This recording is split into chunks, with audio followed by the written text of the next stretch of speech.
ഉത്തരാഖണ്ഡിൽ മേഘവിസ്ഫോടനമുണ്ടായ ധരാലിയിൽ രക്ഷാദൌത്യം ഇന്നും തുടരും.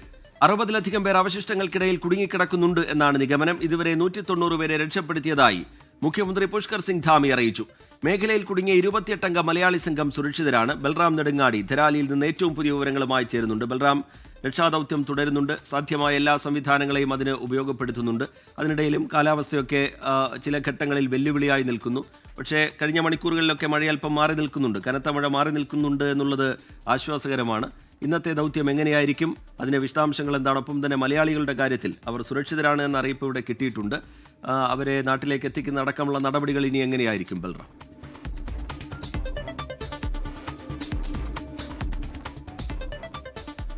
റിജിത്ത്, ഇന്ന് അനുകൂല കാലാവസ്ഥയാണ്. അതുകൊണ്ട് തന്നെ രക്ഷാപ്രവർത്തനം അതിവേഗം തന്നെ മുന്നോട്ട് കൊണ്ടുപോകാൻ കഴിയും എന്നുള്ള ഒരു പ്രതീക്ഷയിലാണ് രക്ഷാപ്രവർത്തകർ. സജീവമായി തന്നെ നടപടികൾ പുരോഗമിക്കുന്നു.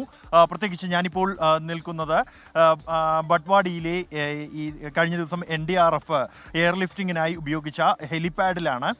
NDRF ഉദ്യോഗസ്ഥരെ ഇവിടെ എത്തിച്ച ശേഷമാണ് ഈ ദുരന്തബാധിത സ്ഥലത്തേക്ക് കൊണ്ടുപോകുന്നത്. അവിടെ രക്ഷാപ്രവർത്തനത്തിന് ആവശ്യമായ ഉപകരണങ്ങളും മറ്റും ഇവിടെ നിന്നാണ് കൊണ്ടുപോയിരുന്നത്. എന്നാൽ ഈ ഒരു രക്ഷാപ്രവർത്തനത്തിന്റെ ഏറ്റവും വലിയ വെല്ലുവിളി തന്നെ റോഡ് ഗതാഗതം പാടെ തകർന്നു പോയിരിക്കുന്നു എന്നുള്ളതാണ്. ഈ ബട്ട്വാഡിയിൽ നിന്നും മുന്നോട്ട് പോകാൻ കഴിയാത്ത ഒരു സാഹചര്യമുണ്ട്.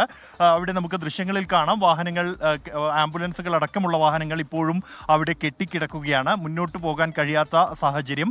രണ്ടിടങ്ങളിൽ റോഡ് പാടെ തകർന്ന് ആ റോഡ് പുനർനിർമ്മിക്കാനുള്ള നടപടികൾ പുരോഗമിച്ചുകൊണ്ടിരിക്കുന്നു. എന്നാൽ ഈ ജോലികൾ ഇന്നലെ വൈകിട്ടോടെ തന്നെ പൂർത്തിയാക്കാം എന്നുള്ള ഒരു പ്രതീക്ഷയിലായിരുന്നു ബോർഡർ റോഡ് ഓർഗനൈസേഷൻ. എന്നാൽ രാത്രി വീണ്ടും ഈ റോഡ് താൽക്കാലികമായി മണ്ണ് നിരത്തി ക്രമീകരിച്ച ഇടത്ത് വീണ്ടും മണ്ണിടിച്ചിലുണ്ടാവുകയും തുടർന്ന് ആ ജോലികൾ നിർത്തിവെക്കുകയുമായിരുന്നു. ഇന്ന് രാവിലെ ആ റോഡ് നിരപ്പാക്കൽ നടപടികൾ, റോഡ് നിർമ്മാണ പ്രവർത്തനങ്ങൾ പുരോഗമിക്കുകയാണ്. ഇത് വലിയ വെല്ലുവിളി തന്നെ ഉയർത്തുന്നുണ്ട്. ഈ തുടർച്ചയായി ഉണ്ടാകുന്ന മണ്ണിടിച്ചിൽ എന്നുള്ളത് യാഥാർത്ഥ്യമാണ്. ഈ ഒരു റോഡിലൂടെ മുന്നോട്ട് പോയി മാത്രമേ 4 കിലോമീറ്റർ അകലെയുള്ള പാലം അത് പാടെ തകർന്ന് ഒഴുകിപ്പോയിരിക്കുകയാണ്. അവിടെ ബെയിലി പാലം നിർമ്മിക്കേണ്ടതുണ്ട്. സൈന്യം ഈ ഉപകരണങ്ങളുമായി അവിടെ എത്തിച്ചേർന്നിട്ടുണ്ട്. അവിടെ 24 മീറ്റർ നീളമുള്ള പാലമാണ് നിർമ്മിക്കേണ്ടത്. അതിൻ്റെ കൃത്യമായ അളവുകളും ഉൾപ്പെടെയുള്ള വിവരങ്ങൾ കൈമാറി കഴിഞ്ഞിരിക്കുന്നു. അത് കൃത്യമായി അത് ക്രമീകരിക്കാനുള്ള തരത്തിൽ അത് സെറ്റ് ചെയ്താണ് ഇങ്ങോട്ട് യാത്ര തിരിച്ചിരിക്കുന്നു എന്നാണ് BRO അറിയിക്കുന്നത്. അത്രത്തോളം വേഗത്തിൽ നടപടികൾ പുരോഗമിക്കുന്നു എങ്കിൽ പോലും ഈ പ്രദേശത്തിൻ്റെ ഭൗമശാസ്ത്രപരമായ പ്രത്യേകതകളാണ് വലിയ വെല്ലുവിളി ഉയർത്തുന്നത്.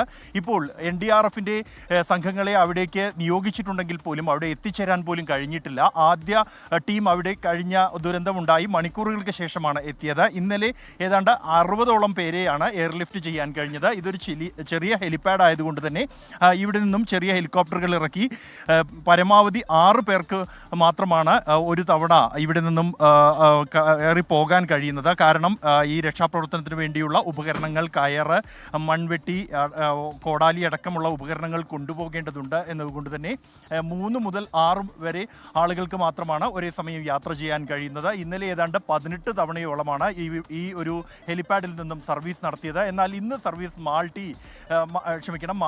മാട്ലിയിലെ നിന്നാണ് ഇന്ന് NDRFിൻ്റെ സർവീസുകൾ നടത്തുന്നത്. കാരണം അത് ഈ പ്രദേശത്ത് നിന്ന് ഏതാണ്ട് 1 മണിക്കൂറോളം അകലെ ഉത്തർകാശി നഗരത്തിന് മുൻപായി ആണ് ഈ പ്രദേശം എന്നുള്ളത് കൊണ്ട് തന്നെ കൂടുതൽ റോഡ് മാർഗമുള്ള യാത്ര ഒഴിവാക്കി എത്രയും വേഗം ഇവരെ എത്തിക്കാനുള്ള ഒരു നടപടിയാണ് ഇപ്പോൾ. രക്ഷാദൗത്യം തുടരുകയാണ്. ഒരുപാട് വെല്ലുവിളികൾ ഉണ്ട്. അതിനെയൊക്കെ അതിജീവിച്ച് ദൗത്യം മുന്നോട്ട് പോകുന്നു. ബൽറാം നെടുങ്ങാടി ഉത്തരകാശിയിൽ നിന്ന് വിശദാംശങ്ങൾ പങ്കുവയ്ക്കുകയായിരുന്നു. ലോകത്തെവിടെയായാലും ഏത് സമയത്തും 24 വാർത്തകളും ഓഗ്മെന്റഡ് റിയാലിറ്റി പാക്കേജുകളും എക്സ്പ്ലെയിനറുകളും വിശദമായി കാണാൻ ഞങ്ങളുടെ YouTube ചാനൽ നിങ്ങൾക്ക് സബ്സ്ക്രൈബ് ചെയ്യാം.